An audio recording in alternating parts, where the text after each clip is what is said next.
자기에게 피하는 모든 자의 방패시로다. 아멘. 하나님의 말씀이 완전하다. 우리가 아무리 말씀을 믿고 따른다 해도 말씀을 100% 준행하지 못합니다. 따라서 이때 완전이라고 하는 것은 진실을 말합니다. 말씀대로 살려고 했지만 말씀대로 살지 못한 것 솔직하게 인정하고 하나님의 도움을 구하는 것, 그것을 완전, 타밈 이렇게 말씀하셨습니다. 또 하나님의 말씀은 정미하다. 아주 정교하고 아름답다. 누굴 통해서? 그 말씀을 믿고 따르는 하나님의 사람을 통해서 말씀이 정교하고 아름답게 드러나야 된다고 교훈합니다. 그렇게 되면 하나님은 우리의 보호자가 되신다, 방패가 되신다, 이렇게 약속하셨습니다. 우리가 오늘도 이 약속의 말씀을 의지해서 오늘 읽어야 할 말씀이 시편 41편부터 47편입니다. 묵상의 주제는 극락의 하나님. 우리가 흔히 극락 그러면 불교의 용어로만 생각합니다. 불교에서 극락이라고 하는 것은 아미타 부처가 머무는 세계, 그것을 극락이라고 합니다. 우리는 천국 그러면 어떤 곳입니까? 성부, 성자, 성령, 삼위의 하나님이 머무시는, 하나님이 계신 곳, 그걸 천국이라 그럽니다. 그런데 오늘 시편 기자는 극락의 하나님이시다. 시편 43편 4절입니다. 우리 말씀을 함께 읽습니다. 그런즉 내가 하나님의 단에 나아가 나의 극락의 하나님께 이르리이다. 하나님이여, 나의 하나님이여, 내가 수금으로 주를 찬양하리이다. 아멘. 여기 하나님의 단에 나간다. 요즘으로 표현하면 주일에 성도들이 하나님의 교회에 모여서 그 모인 자리가 극락의 하나님을 만나는 자리다. 어떻게? 하나님을 찬양할 때. 그래서 이때 극락이라고 하는 것은 우리의 최고의 기쁨이 되시는 하나님이시다. 그것을 시편 기자는 극락의 하나님 이렇게 고백한 겁니다. 절대 불교의 용어가 아니라 우리에게 최고의 기쁨을 주시는 하나님이시다. 그러면 극락의 하나님은 우리에게 무엇을 약속하셨는가? 오늘 시편 43편 1절부터 4절의 말씀을 우리가 묵상하면 세 가지 하나님의 모습을 만나게 됩니다. 이 세 가지 모습의 하나님, 이 하나님을 만날 때 하나님이 주시는 최고의 기쁨을 누리며 살아갈 수 있습니다. 그 첫 번째가 1절입니다. 하나님이여, 나를 판단하시되 경건치 아니한 나라에 향하여. 경건치 아니한 나라, 그리고 내 송사를 변호하시며 간사하고 불의한 자에게서 나를 건지소서. 우리 번역은 건지소서 이렇게 번역했지만 히브리 성경을 정확하게 직역하면 구원하소서 그런 뜻입니다. 그런 용어입니다. 파라트라고 하는 단어가. 따라서 극락의 하나님은 어떤 하나님이시냐? 구원자가 되신 하나님. 그 하나님이 우리를 판단하신다는 겁니다. 어떤 세상에서 경건치 아니한 나라, 간사하고 불의한 나라, 민주주의의 꽃은 공명선거입니다. 선거가 부정선거임에도 불구하고 부정선거에 의한 지도자가 대통령으로 호칭되는 경건치 아니한 나라, 간사하고 불의한 나라, 그런 나라에서 우리를 건지소서, 우리를 구원하여 주소서. 요즘 한국의 정치 풍자를 재미나게 표현하기를 한국에는 정당이 2개밖에 없다 그럽니다. 첫째는 나무당. 나라가 무너지는 것을 협력하는 당, 그게 나무당입니다.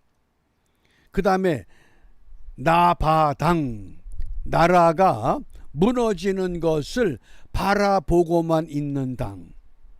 짐작이 가시죠? 나무당, 나바당. 지금 우리는 어떤 마음입니까? 그나마 믿음의 사람들이 이 부정을 밝혀야 된다.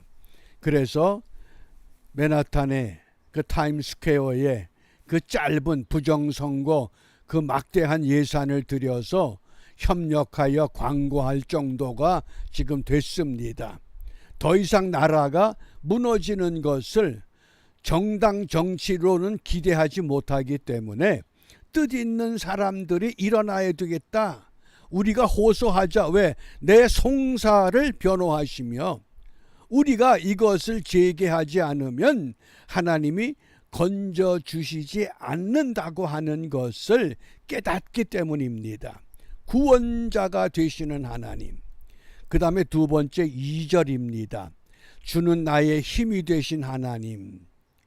영어 성경의 힘을 스트렝스 그랬는데 이게 사실은 좋은 번역은 아닙니다. 히브리 성경에서 힘이라고 하는 마오즈, 이 단어는 요새 도피처를 말합니다. 우리의 도피처가 되신 하나님, 어찌하여 나를 버리셨나이까? 내가 어찌하여 원수의 압제로 인하여 슬프게 다니나이까? 힘이 아니라 우리의 피난처, 우리의 도피처, 우리가 피할 바위, 우리가 이 땅에서 위로받지 못할 때 위로받을 수 있는 자리, 우리가 이 땅에서 공의를 경험하지 못할 때 공의를 경험케 하시는 그 자리, 힘이 되신다. 곧 우리의 요새가 되신다. 우리의 도피처가 되신다. 그것을 우리 성경에서는 힘이라고 번역한 겁니다. 첫 번째는 극락의 하나님을 우리가 만나기 위해서 구원자가 되신 하나님. 두 번째는 힘이 되신 하나님. 그리고 세 번째입니다. 인도자가 되신 하나님. 3절입니다. 주의 빛과 주의 진리를 보내요. 나를 인도하사 주의 성산과 장막에 이르게 하소서. 이 성산과 장막, 예루살렘 성전을 말합니다.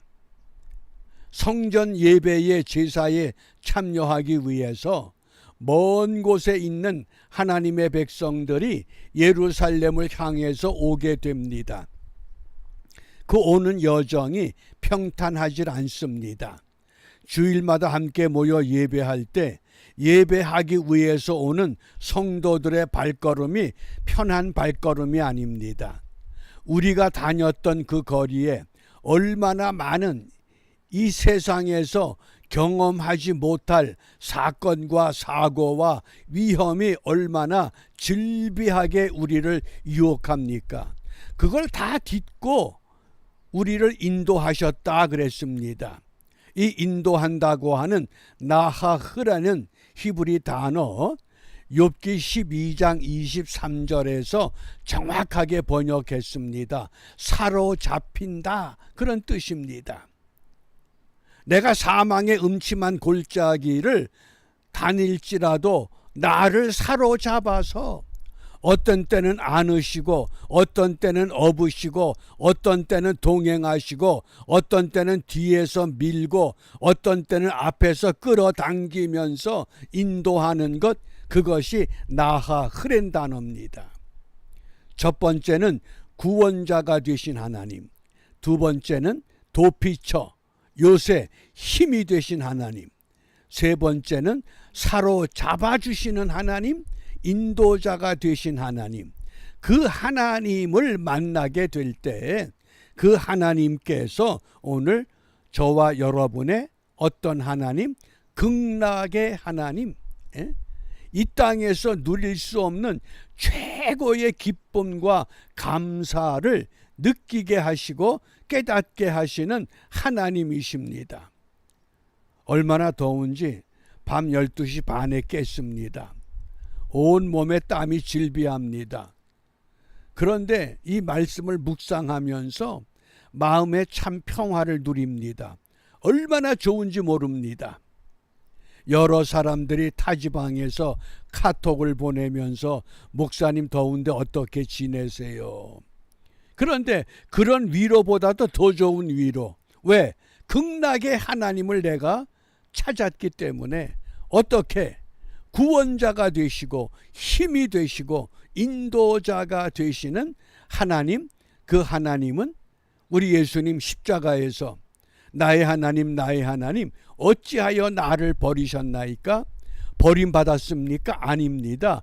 그 고통의 자리에서 힘이 되신 하나님, 구원자가 되시는 하나님, 인도자가 되시는 하나님을 확인하는 참 기쁨의 자리가 바로 십자가의 자리가 되었다고 하는 것. 그러므로 우리가 이 아침에 무엇을 기도하느냐? 잠언 12장 26절에 의인은 그 이웃의 인도자가 되나. 하나님께서 의롭다고 칭하신 하나님의 백성들은 이 세상 사람들의 인도자가 되어야 합니다. 그렇지 못하면 악인의 소행은, 예수를 믿지만 우리가 악인의 소행을 저지를 수 있습니다. 그런 사람은 스스로 자기를 무너뜨립니다. 미혹하게 한다는 겁니다.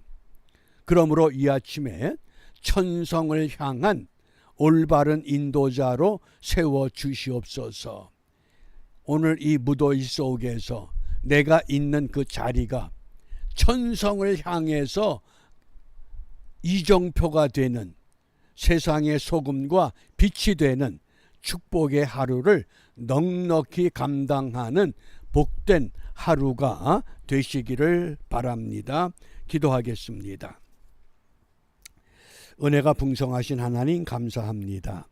무더위가 우리의 삶을 귀찮게 할지라도 주님을 사랑하는 마음으로 이 새벽 시간 다시 한번 주님 앞에 머리를 숙였습니다.